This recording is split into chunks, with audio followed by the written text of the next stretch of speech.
tu vas croître avec la clientèle qui est déjà là. En 2012, j'avais 72 clients. Moi, aujourd'hui, j'en ai moins de 6-7. Alors, ce que je fais, c'est j'ai dit, on va personnaliser, on va s'occuper et on va aller chercher le maximum. Parce que de générer, autrement dit, de la clientèle et de ne pas t'occuper de tes gros clients, tu peux plus te mettre dans le tour que d'autres choses. Que je ne le vois pas comme étant très négatif. Tu crées ta niche et tu deviens, autrement dit, un centre d'excellence pour tes joueurs. Tout ce qui est développement de nouveaux clients, ça reste plus dispendieux, c'est plus d'efforts, c'est plus coûteux. Fait que si tu es capable de rehausser ta banque de données de clients actuels, c'est le ratio-rapport. C'est un choix entreprise de réduire le nombre de clients, un peu comme nos clients réduisent le nombre de fournisseurs. Ça devient plus facile à gérer. Et en même temps, ce qui est important pour nous, c'est pas d'avoir beaucoup de clients, c'est d'avoir peu de clients, mais avec beaucoup de produits différents qui sont en croissance. C'est notre choix, notre stratégie au niveau de développement d'affaires.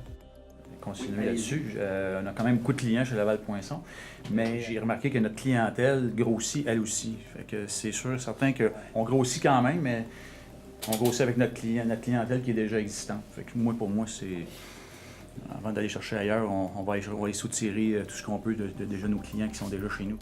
Nous, chez Metabus, heureusement, 2018 a été une année, justement, les ventes sont fortes. On a à peine à suffire à la demande au niveau de nos gros clients. Fait qu'il faut même faire un ménage dans l'ensemble des plus petits clients qui prennent plus de temps, qui sont moins rentables, qui sont moins dans notre core business. Fait que je pense que c'est très positif. On cherche tout le temps à croître avec nos clients actuels.